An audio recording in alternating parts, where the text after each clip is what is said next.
auditorio de Telefórmula, que en estos momentos se enlaza con los trabajos de esta emisión. Agradezco a quienes nos siguen a través de la radio y, por supuesto, nuestras plataformas de Internet. Fíjense que el día de hoy la vocera del presidente Biden retomó las declaraciones de Blinken y dijo que el secretario de Estado habló sobre su preocupación en las amenazas en contra del periodismo en el país. Así lo dijo.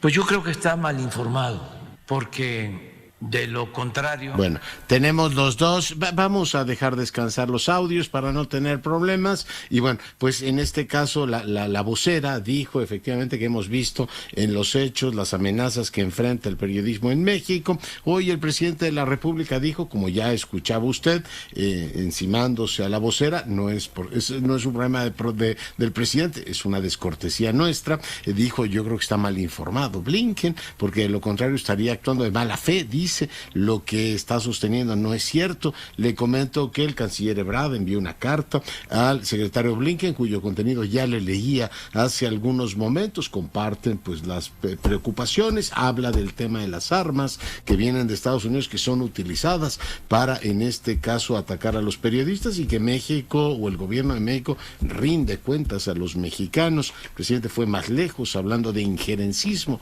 por parte del gobierno norteamericano. También habló el presidente de la República del momento desagradable que vivió su esposa con el gobierno de Austria. Así es que es parte de lo que el día de hoy ocurrió en la mañanera. Posteriormente el presidente invitó a los y las reporteras a recorrer Palacio Nacional, uno de los edificios más bellos de América y probablemente del mundo. El Consejo de Seguridad de la ONU celebra en unos momentos más una reunión de urgencia, la segunda sobre Ucrania. El secretario general de la ONU advierte que el mundo está en un momento verdaderamente crítico. El Papa Francisco también pidió evitar una guerra. El Parlamento de Ucrania aprueba el estado de emergencia nacional. El presidente Zelensky intentó llamar al presidente de Rusia, no tuvo éxito. Hace unos momentos platicamos con el embajador Asvassadurian y compartió con nosotros, lo puede usted ver en nuestras redes sociales, la perspectiva que tiene Francia de este conflicto.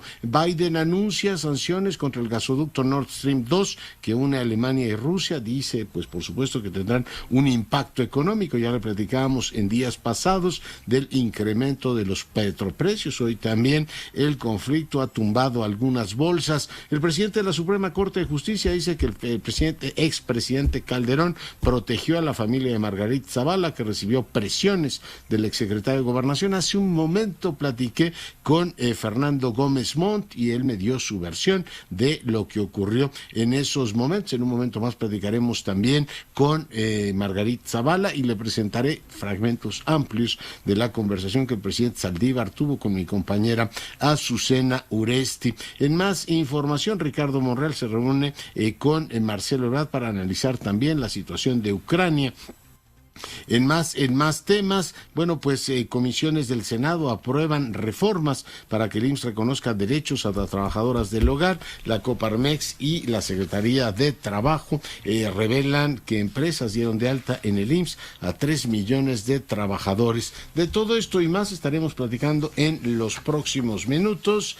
Por supuesto tendremos el comentario de Enrique de la Madrid, el comentario del ministro Cosío. Platicarán con usted cómo ocurre semanalmente en este espacio. Pausa, volvemos.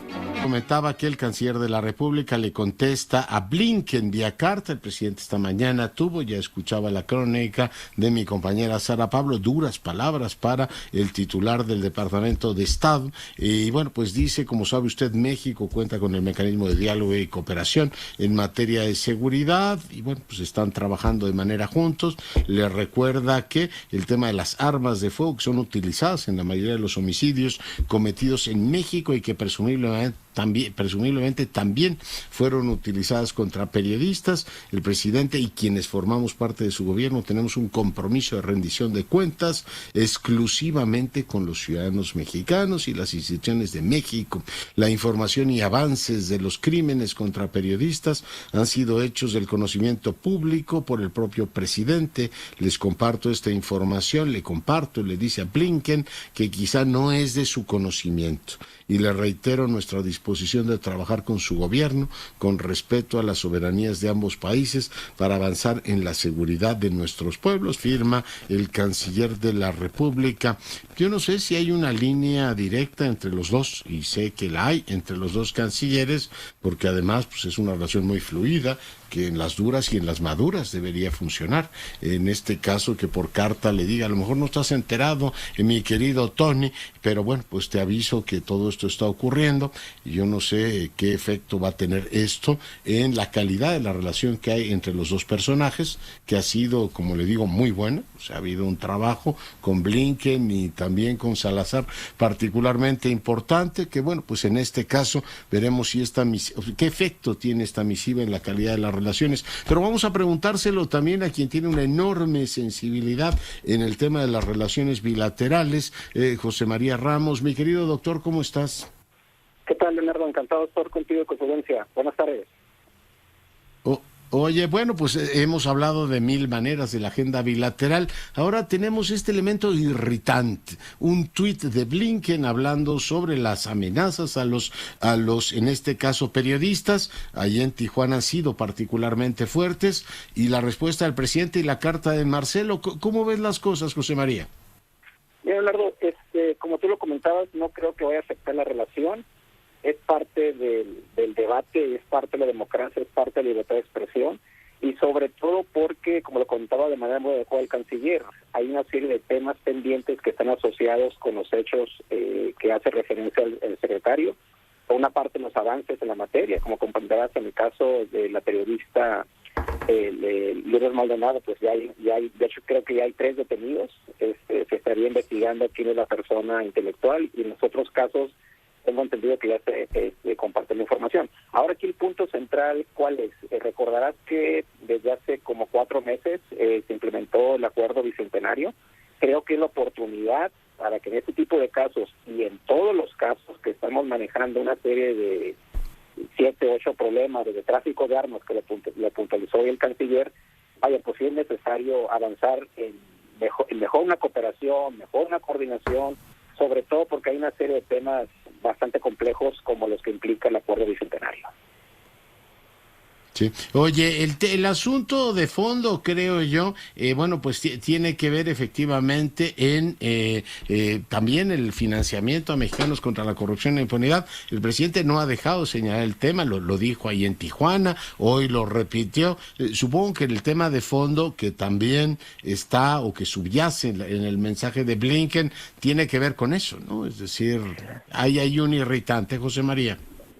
Sí, probablemente, Leonardo, va en ese sentido, y bueno, pues es un tema que el presidente López Obrador ha estado abordando, y sobre todo porque, bueno, pues hay todo un tema ahí, ¿no? O sea, los grandes desafíos de la libertad de expresión, los financiamientos, incluso hay que recordar que aquí en la frontera norte también USAID también ha dado una serie de financiamientos para algunas políticas, incluso de tipo gubernamental. Entonces, yo creo que aquí el desafío es cómo encauzamos este tipo de divergencias que yo ubicaría en un tono coyuntural, porque hay una serie de problemas graves. Simplemente, pues ya sabes, ¿no? Hay una expectativa de un ataque a una situación por parte de Rusia a Ucrania. Entonces, bueno, pues hay una agenda mucho más compleja a nivel global. Yeah. Y reitero el tema de la... Oye, y te detengo ahí un momentito para también aprovechar tu conocimiento. ¿Estarían esperando nuestros socios y vecinos una actitud particular por nuestra parte? Por supuesto nos hemos posicionado en Naciones Unidas, pero hoy el presidente pues se limitó a recordar el apotegma juarista sin decir que Putin debería escucharlo. Pero bueno, ¿esperarían algo más de nosotros en el conflicto ruso-ucraniano? Pues mira, yo pensaría que es reiterar los principios básicos de la paz. Creo que y más en esta situación de complejidad, y sobre todo la cooperación internacional. Como hemos podido apreciar, los intentos de una negociación diplomática han sido muy, pero muy importantes. La posición ante la ONU ha sido relevante, el papel del presidente de Macron ha sido relevante. Entonces, yo creo que esos son los principios básicos, porque finalmente un conflicto bélico puede tener una serie de consecuencias a nivel internacional, y que quizás, y esperemos que no puedan repercutir aquí en la frontera, ¿no? Porque cuando sean esos casos realmente se generan ciertas limitaciones o obstáculos para el cruce transfronterizo. Ya. Muy bien, pues José María, te agradezco mucho el comentario. Muy buenas noches. Seguimos en comunicación, Leonardo. Hasta pronto. Buenas noches. Por cierto, gran libro el que tienes ahora. El título es Las fronteras de México, ¿no? Así es, Leonardo. Ya lo presentamos y lo presentamos ahí en el Instituto de Estudios Estratégicos de la Seguridad y Defensa Nacionales. Muy bien. Pues es usted incansable, doctor. Un abrazo. Hasta pronto. Nos vemos. Bueno, pues ahí lo tiene, échele un vistazo a las redes de José María Ramos del COLEF. Saludo ahora al ministro en retiro y miembro del Colegio Nacional, José Ramón Cosío. Doctor, ¿cómo estás? Bien, querido Leonardo, ¿cómo estás? Muy buenas noches. Oye, pues hoy entró a la sección de las mentiras el tema de la cobertura de los medios de comunicación sobre el informe de la Auditoría Superior de la Federación. Tú decías, mi querido José Ramón, que es otra oportunidad perdida. Te escuchamos con atención. Gracias, Leonardo. Mira, sí lo creo. Se revisó la cuenta pública 2020 por la Auditoría Superior de la Federación. Este es un órgano que está previsto en la Constitución y depende exclusivamente de la Cámara de Diputados, y su función pues es ver de qué manera se gastó, por decirlo así, el presupuesto de egresos de la Federación, los recursos que se le van otorgando a las distintas dependencias. Este fue el tercer informe de cuenta pública. Ahí se muestran cuáles fueron las principales temas que se habían señalado y cuáles fueron sus avances. Y se señala, y hay que decirlo porque así es, que hay avances en varios temas, pero también se dice que en otros muchos temas pues no hay los avances que se habían planteado. Y después viene un capítulo que me pareció particularmente interesante, y es decir, muchas de las acciones que se están viendo en el gobierno son reiteradas. Por ejemplo, la manera en que se está licitando, la manera en la que se están supervisando las obras, etcétera. Yo de verdad creo que la cuenta pública no solo tiene como función identificar responsables, sino es un mecanismo que le lanza señales, déjame decirlo así, al presidente de la República y a su administración pública federal, centralizado para estatal, para que pueda corregir a tiempo aquellos males pues que se están viendo, que son ya, digámoslo así, crónicos. Entonces a eso me refería yo con una oportunidad perdida. El presidente de inmediato salió, descalificó la cuenta pública, dijo que todo eso eran cuestiones que se iban a reparar, pero me parece que no percibe o no le han dicho la posibilidad de percibir que ahí hay señales de corrección del rumbo que se está dando en varios lugares y pues que evidentemente no está dándose en la mejor condición o situación posible, Leonardo. Sí, el trabajo cooperativo no se les da, y la actitud como más abierta, decir, a ver, ¿qué me dicen de lo que está haciendo mi propio gobierno? ¿Cómo le llama la administración el elefante reumático? De tal manera que yo pueda efectivamente, pues, también jalarles de las orejas o de la trompa o donde finalmente los jale, pero si se lo dice un externo, automáticamente lo ve como una agresión, ¿no? Efectivamente se cierra de inmediato, el presidente cierra el gobierno y es como si fuera un ataque personal, como si alguien estuviera criticando, de inmediato se van al extremo en el sentido de lo que ustedes no quieren es que México avance, que México cambie, etcétera, lo que ya sabemos, toda persona que señale es pues ya sabemos los términos, conservador, neoliberal, etcétera, etcétera. Entonces me parece que se rompe toda posibilidad de diálogo, toda posibilidad de entendimiento de la realidad, y creo que es muy peligroso pues terminar atrapado en una burbuja y además rodeado de personas que pues le dicen todo el día que todo va perfecto, que todo es magnífico, pues no se van a hacer críticas de sí mismos frente a su jefe. Eso es realmente actos de muy pocas personas con un enorme talento. Entonces me parece que todo se convierte en esta agresión, esta cerrazón, y no solo eso, que ya de suyo sería grave, sino que esto se transforma en otra etapa de la escalada. Ahora que estás hablando de temas militares, de otra etapa de la escalada, y entonces otra vez son los señalamientos hacia los externos, como si, insisto, fueran enemigos o adversarios, como es el presidente, y vamos ahí en la escalada, cada día subiéndola más, en una situación pues, que francamente tampoco se ve. Ahora lo voy a tomar con el ejemplo de Ucrania y Rusia, un tema que tú conoces mucho de relaciones internacionales, en una escalada que ya después no encuentras quién es o quiénes son los sujetos o los órganos que pueden empezar una desescalada en este sentido, ¿no? Claro. Oye, a mí lo que más efectivamente me resulta revelador de tu texto y de la actitud que tuvo con la auditoría, es primero decir, es que vienen los ataques al gobierno. Me recordaba Luis Miguel González, oye, cada año es el mismo ritual, con todos los otros presidentes, nada personal, igual que con todos los otros presidentes, la prensa ha escudriñado la vida de sus familias, no es el primero que ocurre, pero esta idea del ritual, de decir, a ver, la auditoría Superior de la Federación dijo que son observables 44,000 millones o lo que haya dicho, ¿no? Por cada uno de los temas. Decíamos, en vez de verlo como una oportunidad, la actitud del presidente es: a mí nadie me dice nada, aunque tenga razón, incluido en este caso, José Ramón, el mismísimo Blinken, ¿no? O sea, te lleva un poquito a esa esquina, a decir, oiga, puede ser que tenga razón el titular del Departamento de Estado, pero a mí nadie me viene a decir cuál es la situación de mi país y de mi gobierno. Exactamente. Y todos sabemos, pues es como cuando te hacen un diagnóstico pues de cualquier tipo médico, psiquiátrico, lo que le hayan hecho a cada cual. Oiga, usted no va bien en esto, usted tiene que corregir esto todavía. cada quien. Oiga, a mí me hacen grupos focales, imagínate. Oiga, al programa habría que ponerles. Yo voy a decir, a mí no me vengan con andanadas. Nadie dice, yo solito sé lo que tengo que hacer en mi programa y no tengo por qué. Y entonces pues pierdes unas oportunidades enormes de mejora. En lo individual, bueno, pues son de mejoras individuales, pero aquí es de una mejora nacional en un contexto, otra vez regreso a tus grandes temas, geopolítico, complejísimo, con cada vez más violencia, y me parece que cada vez también se va quedando el presidente y muchos miembros de su gobierno atrapados en una burbuja prácticamente autorreferente.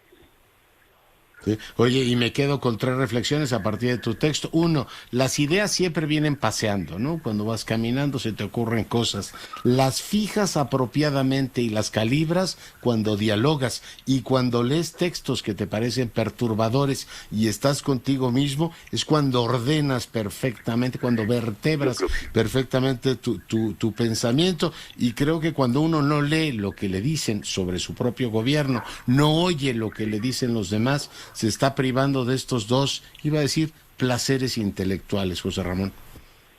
Y realmente sí son placeres intelectuales. Yo creo que cuando hemos tenido cada uno las responsabilidades que hayamos tenido, sí es bien interesante encontrar, si mira, aquí estaba fallando, tengo esta área de oportunidad, estos errores los estoy cometiendo. Es decir, sí hay un gusto, a mí me parece, por esta condición de la mejora. El eureka ¿no? Lo voy a hacer mejor, correcto, ¿no? Exacto, o con los equipos de trabajo, decir, oigan, ¿qué estamos haciendo bien? ¿Qué estamos haciendo mal? Volvamos a revisarlo. ¿Qué otras oportunidades tenemos para crecer? Así, todo ese proceso que a mí sí me parece interesantísimo, y creo que son de las cosas más interesantes y gratas de tener responsabilidad sobre equipos, pues sí se lo está privando el presidente, porque no está oyendo, no está teniendo una retroalimentación, no está vislumbrando, como es tú, en una palabra muy bonita, calibrando las posibilidades que podríamos tener, y esto en una situación o en un mundo que se está complejizando enormemente en los últimos meses, digo, de pandemia, guerra, todo lo que estamos viviendo, ¿no? Eso me parece que sí sería como de ver, vamos a hacer un alto en el camino, donde sí, donde no, qué hemos hecho. Más allá de que tenga su proyecto, eso pues eso nadie lo va a discutir, pero sí, claro, inclusive para la realización del proyecto, cómo se hace el proyecto y beneficios al mayor número de personas posibles, ¿no? Sí, sí. Muy bien, pues José Ramón, te mando 1000 abrazos. Igualmente, querido Leonardo, muy buenas noches para ti y toda la audiencia. Hasta pronto. La reflexión del miembro del Colegio Nacional, exministro en retiro de la Suprema Corte de Justicia. Hoy para fortuna nuestra, como ocurre todas las semanas, su comentario. Le doy ahora la más cordial bienvenida a la diputada federal, representante de la Nación, Margarita Zavala. Diputada, ¿cómo está? Bien, gracias, Leonardo, un gusto, la verdad un gusto saludarte en cualquier circunstancia. El gusto es todo mío. Bueno, pues el ministro Saldívar se puso memorioso y ayer sacó un tema. Hace un ratito, Margarita, platicábamos con Gómez Montt y nos daba su testimonio de lo que él recordaba, de lo que, en fin, él siendo secretario de Gobernación, le planteó en su momento a Saldívar. ¿Tú cómo ves las cosas? ¿Cuál es tu óptica? Compártela con el auditorio que nos escuche y ve en todo el país. Bueno, pues en primer lugar a mí me pareció que el día de ayer el presidente de la Corte abusó de su poder, porque lo hizo a través de cuentas del Poder Judicial y presentó un libro que le dedica 10 páginas al tema del ABC y nada de lo que dice de su discurso aparece ahí, y se va contra mí, porque además, y se va contra mí y contra el propio, también algo mencionó el secretario, y por supuesto miente diciendo que hubo una operación de Estado y que bueno, que ahorita después de 13 años la reclama. No hubo ninguna operación de Estado para proteger a nadie, ni de mi familia ni de nadie, porque además fue el propio gobierno federal el que obtiene las órdenes de aprehensión, incluso contra una persona que es un pariente mío en 6º grado. Vaya, ni siquiera el derecho lo considera pariente, pues en 6º grado, y se va además contra otros funcionarios y contra también dueños de guarderías. Así es que no tiene ningún sentido esa afirmación. Miente cuando dice que a los papás él los trató, fue el único que los trató. No es cierto. Tuvo él una reunión, pero desde el día siguiente la tragedia, ahí estaba Felipe. Yo estuve varias veces en Hermosillo, varias veces en la Ciudad de México, fui a visitar a los niños y niñas en Sacramento y en Guadalajara. La verdad es cierto, fue un drama. Yo incluso conservo algunos contactos de mamás que nunca, pero nunca los he utilizado, porque yo sí estoy convencida que si vas a tocar el dolor, pues es para sanarlo y no para servirte de él, como ayer sí lo utilizó Arturo Saldívar, pues más bien como distractor. Y miente también cuando dice que hubo hasta obstaculización para que los niños fueran a otros hospitales. No es cierto, el gobierno federal facilitó todo. Yo personalmente incluso hablé con directores de hospitales de Shriners, con las organizaciones y particularmente la Fundación Micho y Mau, que trabajó muy bien. Así que miente desde los recursos públicos, desde los cuales utilizó, miente desde el poder, se va contra mí, y más bien me parece pues que actúa como ha actuado en los últimos años, que actúa exactamente con una displicencia y además de una manera abyecta al poder ejecutivo. Lo hemos visto cuando metió la iniciativa del Poder Judicial, cuando le jugó a prolongar el mandato de 2 añitos más, porque él era el presidente, porque es el presidente de la Corte y quería quedarse 2 años más, cuando la pregunta más cantinflesca que reprueban en redacción, además respecto a la consulta de los expresidentes, la propia revocación y una redacción mala que hasta luego después Andrés Manuel lo regaña, detiene dictámenes de acciones de inconstitucionalidad, trae juicios para evitar la justicia o no sé para qué, y así es como se ha comportado. Realmente hace tiempo que no veía una corte tan abyecta, tan sometida al poder ejecutivo. De verdad es que ha llevado la presidencia de la Corte a un grado de veras de lacayo que todavía me sorprende, y que me ha usado a mí y que utilice un caso de hace 3 años que se acordó ayer, además, porque si tú ves el libro y no dice lo que él dijo ayer, y sin embargo incluso lo dice. Se me acaba de ocurrir contarles una historia. Pues lo único que demostró es que estaba de oficioso distractor, pues como de empleado, de consejero jurídico, que es lo que le gusta trabajar. A mí me parece lamentable por el lado de la independencia de poderes, por el lado de la autonomía, y lamentable también en términos de justicia contra mí. Si el señor en realidad lo que debería estar viendo la justicia en nuestro país, a la que poco le hace caso, y sin embargo sí le gusta mirarse a sí mismo. Y yo comentaba con Gómez Mont, te pido tu opinión, diputada Zavala, haría falta como tener más luz del caso Medina Mora, ¿no?, que ha sido absuelto, ocurrió en esta efectivamente administración, y es un tema que tiene que ver con el equilibrio de poderes, la integridad de la propia Corte, ¿no? Bueno, por supuesto, está lastimada la Corte, y el presidente de la Corte, en lugar de comportarse como un presidente de la Corte de Justicia, se comporta como un empleado del Ejecutivo. Si me apuras, ni siquiera creo que le hayan pedido que les ayudara en distraer al tema, sino que se apuntó. O sea, se apuntó ahí como de obediencia anticipada, de sumisión voluntaria, como pasa luego en las dictaduras con el Poder Judicial. Renuncia a su propia función y se dedica a adivinarle la mente al dictador. La verdad es lamentable lo que acaba de suceder, y me da mucha pena por el derecho, mucha pena pues también por la patria.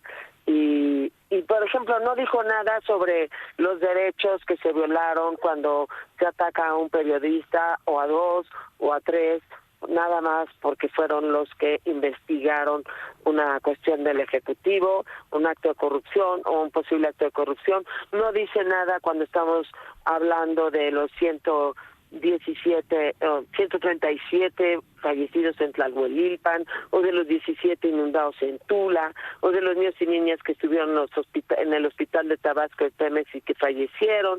Tampoco ha dicho nada de la línea 12 del metro, para eso no hay ni comisión ni preocupación de él.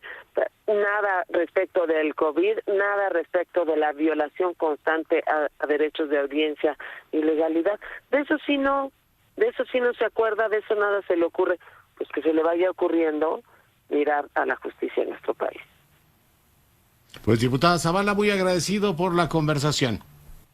Al contrario, muchísimas gracias y esperemos que el Poder Judicial sea eso, un Poder Judicial. Muchísimas gracias. Muchas gracias. Bueno, pues eso es lo que dijo efectivamente Margarita Zavala. Ahora le voy a presentar lo que dijo, hace unos momentos platicó el ministro Saldívar con mi compañera Susana Oresti. A ver, vamos a empezar, Sandra, vamos a organizarnos bien con el audio número 4.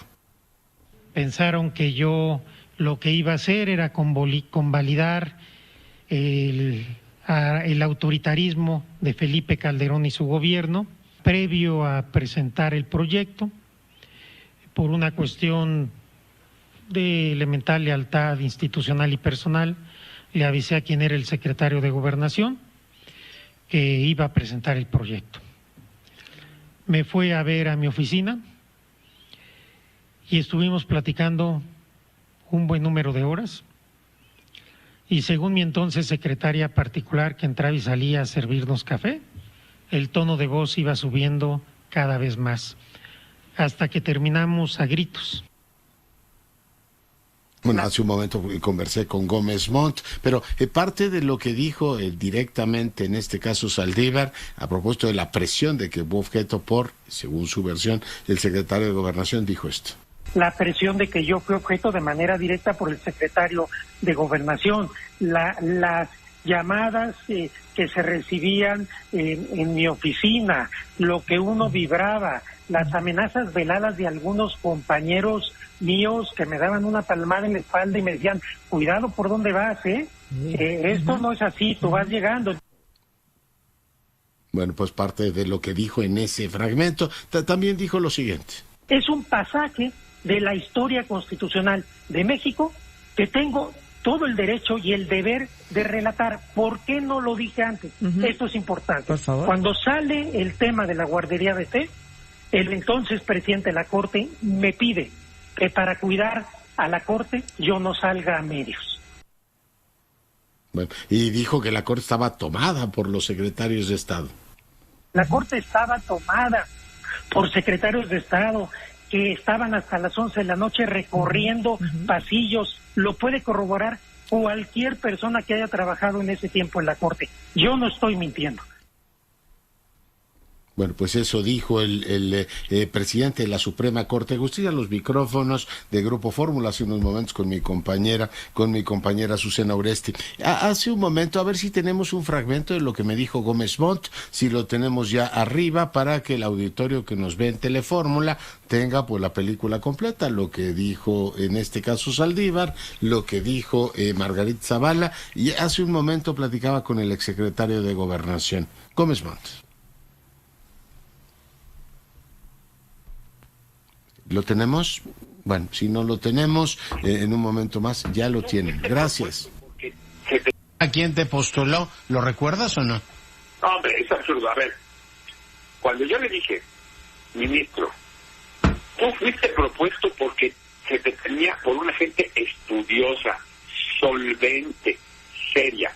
Y eso no se corresponde con el proyecto que estás mandando. No estoy diciendo que fue un tema de consignas o no. Es decir, eso está por debajo de las calificaciones con las que accediste a la Corte. Y estoy convencido que la tesis está por debajo de las calificaciones que habían distinguido al señor Saldívar para merecer la designación como ministro de la Corte. Bueno, pues parte de lo que me comentó. Es una breve pausa. Regresamos en un instante. Arranca la sesión de Consejo de Seguridad de Naciones Unidas en Nueva York. Vamos a escuchar un fragmento y en un momento más nos enlazamos con Enrique de la Madrid. Que les informe acerca de dichos acontecimientos. Y a la vez, ha sido un día repleto de rumores, de indicios. Bueno, en un momento más regresamos y le doy la crónica completa de lo que ha ocurrido ahí. Mi querido Enrique, ¿cómo estás? Doctor Curcio, con el gusto de verte y de oírte y de estar con tu público. El gusto es todo mío. ¿De qué vamos a hablar esta semana? Pues yo creo que Ucrania y cómo eventos que ocurren tan lejos de nuestro país, al final del día tienen un impacto enorme, ¿no? Por un lado, de lo poco que he leído, porque pues no he leído mucho, pero este tema, al final del día, Ucrania, Rusia, un vínculo desde creo que el siglo IX, el X, entiendo que Kiev fue la primera capital incluso del imperio, y ahora esta tensión que existe por el lado de Rusia de reconocer cuando menos a 2 provincias de Ucrania como si fueran de ellos y mandar al ejército, pues por un lado le mete una enorme tensión al mundo, una tensión a Europa, y ya si nos metemos en los temas económicos, pues un impacto enorme en el precio de los energéticos. Alemania creo que recibe cerca del 30% de su gas, lo recibe justamente de Rusia. Creo que esto pone tensión y riesgo a la recuperación económica. Si aumentamos los precios de los energéticos, pues ese es un costo adicional de la economía. Es un costo. Y si además lo vemos concretamente en la producción de energía, pues también van a irse para arriba los precios de la electricidad, con lo que, repito, se complica el tema de la recuperación cuando no hemos acabado de salir de una pandemia. Entonces, los eventos de Ucrania sin duda tienen un impacto muy importante en el mundo y al final del día pues pueden tener consecuencias negativas para nuestro país, porque si el mundo crece a un ritmo menor del esperado, pues también nos va a jalar menos hacia donde queremos ir. Y ya para llevar también de la referencia a un tema que para mí es muy importante, que es el tema de la reforma eléctrica, pues creo que este es un buen ejemplo de cómo el mundo se tiene que seguir yendo hacia las energías renovables. Porque si hay un problema en Ucrania, no aumenta el costo de las fotovoltaicas, porque no le pasa nada al sol. Si hay un conflicto en Ucrania, no le pasa nada a la energía que viene, por ejemplo, del viento, porque tampoco tiene nada que ver. Entonces, si bien reconozco que la transición energética es compleja, me parece muy claro que no solamente por el tema del medio ambiente, sino también porque es mucho más caro producir energía a partir de las energías fósiles que del viento, del sol y de otras energías. Me parece que esto es evidencia de que hay que movernos lo más rápido que podamos, irnos hacia las energías renovables, porque eventos como estos van a tener un impacto otra vez en el aumento de las energías en México y en el mundo. Oye, eso sí es hablar de seguridad energética, ¿verdad? Eso sí es plantearte desde una óptica de la seguridad, pues tus posibilidades de ser solvente, de darle continuidad a tu abasto y no depender efectivamente de tantos factores externos.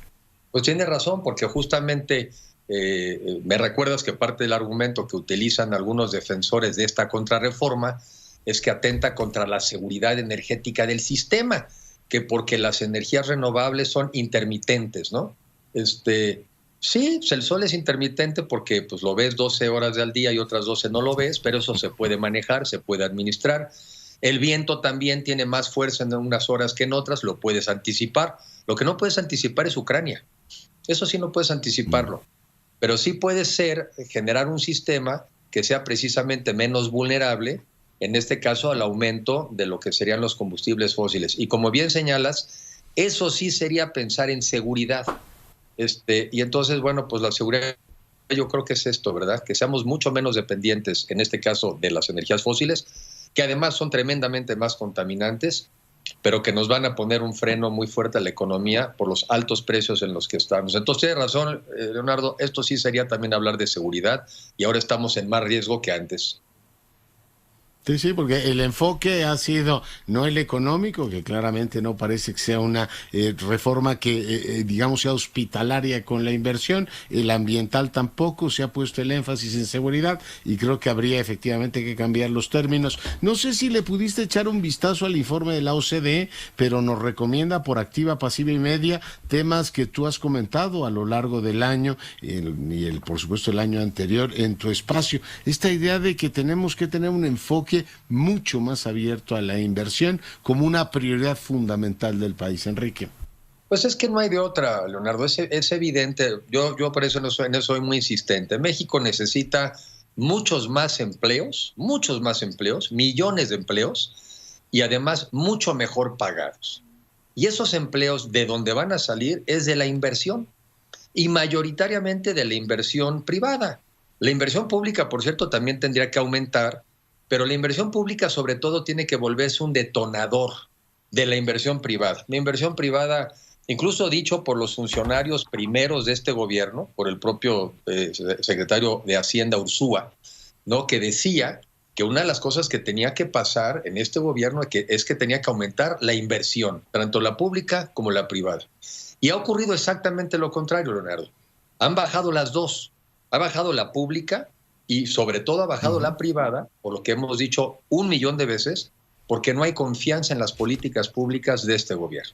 Entonces no hay manera, ni por arte de magia, que se generen en México los empleos que necesitamos en este ambiente.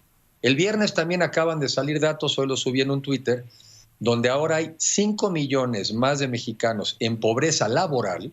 Esto es que no les alcanzan los ingresos para consumir la canasta básica que la que teníamos hace 2 años. Entonces, pues síguete peleando con la inversión, y en el fondo te estás peleando con los mexicanos más pobres, a los cuales les está uno quitando oportunidades para mejorar y tener un mejor futuro.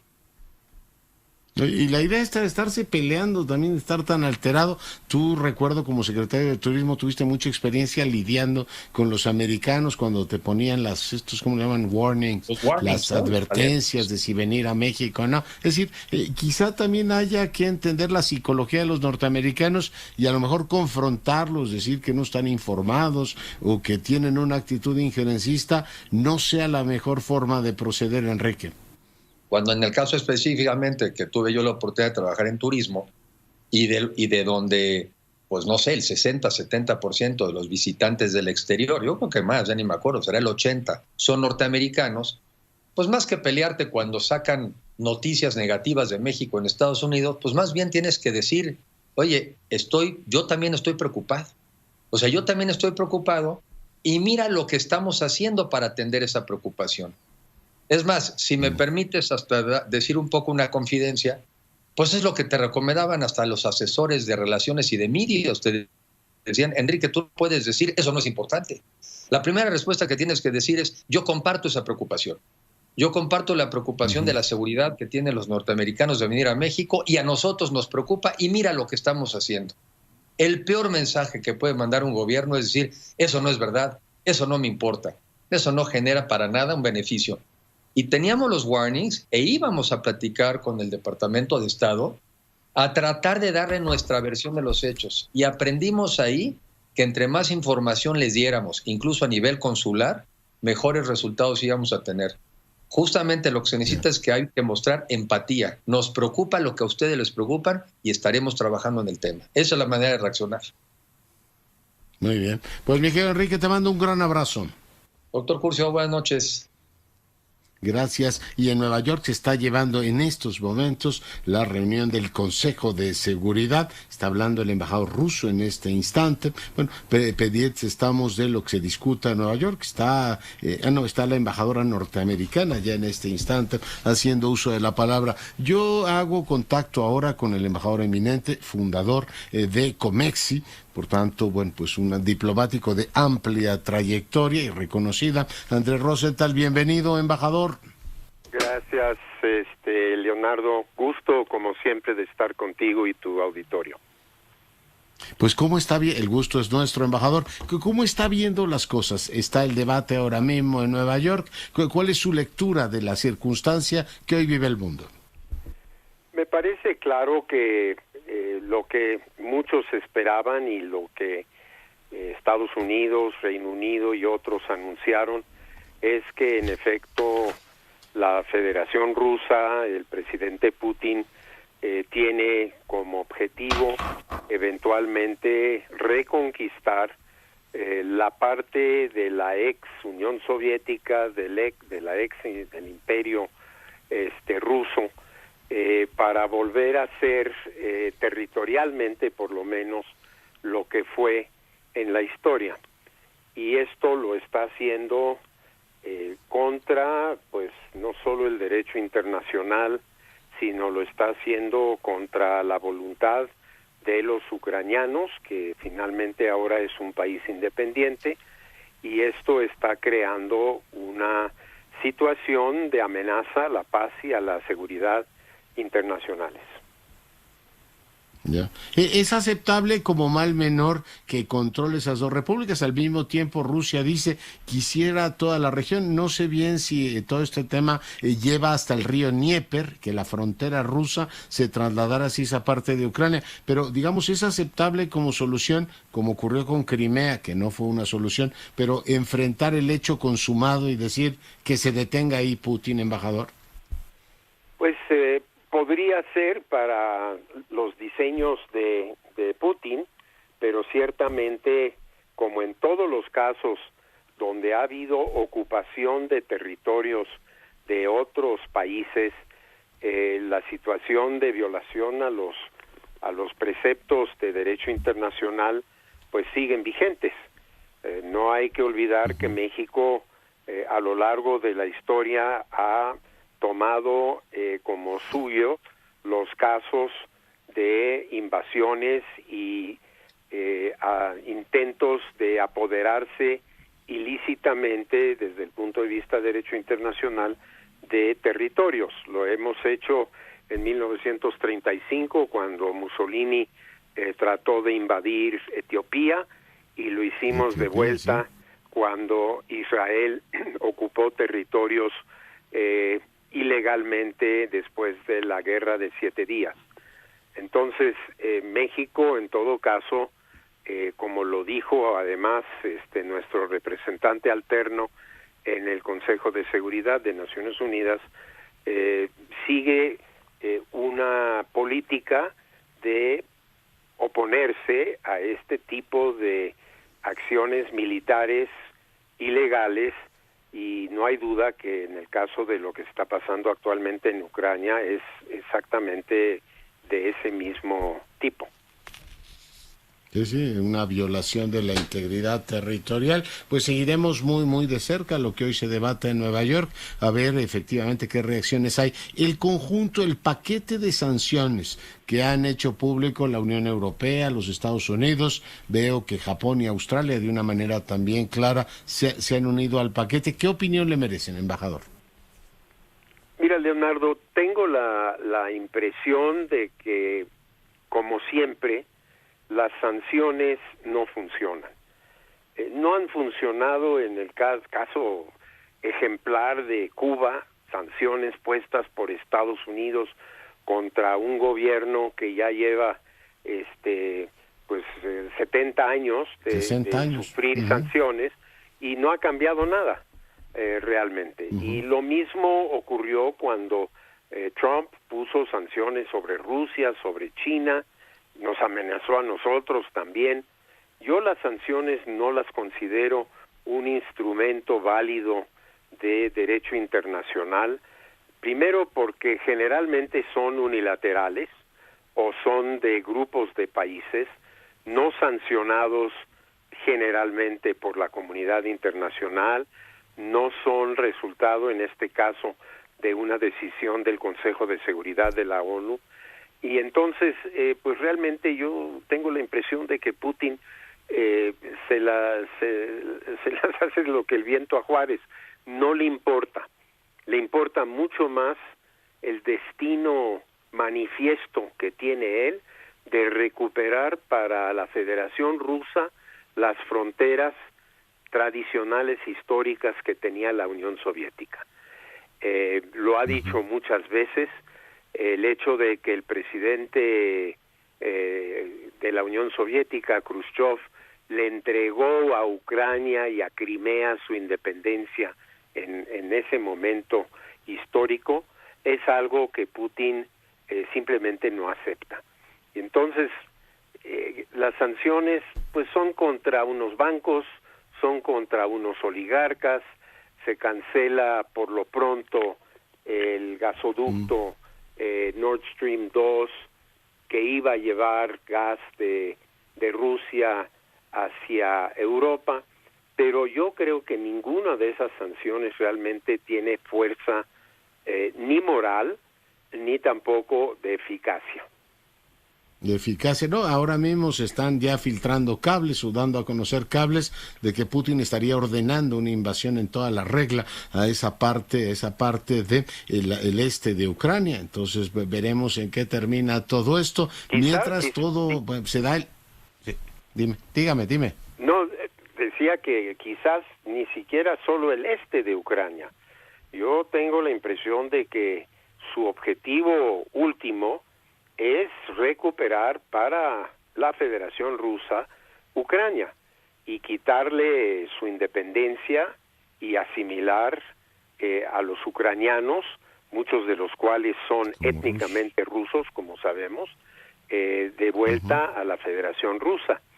Y de ahí, pues quién sabe si también eventualmente quiera ir subiendo y tomando de vuelta los países bálticos, que eran parte también de la Unión Soviética en su momento, pero en todo caso, en el caso que nos ocupa ahorita de Ucrania, a mí me parece que la situación es muy fluida, es peligrosa, porque desencadenar un conflicto armado de ese tamaño con 190,000 efectivos rusos peleando contra 200,000 efectivos ucranianos, a mí me parece una situación de muy alto peligro para la paz y la seguridad, no solo en Europa, sino en general en el mundo.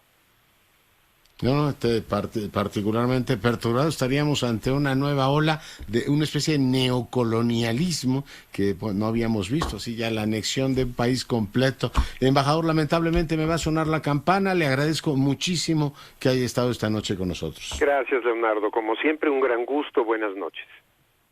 El embajador eminente, miembro fundador de Comexi, presidente fundador de Comexi, para fortuna nuestra, hoy conversando con usted. Y vamos a Nueva York, donde en estos momentos la embajadora británica hace uso de la palabra. Está verdaderamente pues tenso el ambiente allá en Nueva York. Toda la puntada hacia Ucrania y ahora en el gatillo se encuentra el dedo de Putin. Un conflicto a gran escala en un país de 44 millones de personas se generaría un sufrimiento inmenso, bajas para ambas partes y consecuencias humanitarias devastadoras. Los miembros de este Consejo, la Asamblea General y el secretario general... Bueno, pues nos tenemos que ir, pero la sesión sigue. Putin dice que lo que quieren es desarmar al ejército ucranio, pero que no lo quieren ocupar. En fin, complejísimo el asunto. Mañana seguimos con él. Cuídese, sea rabiosamente feliz.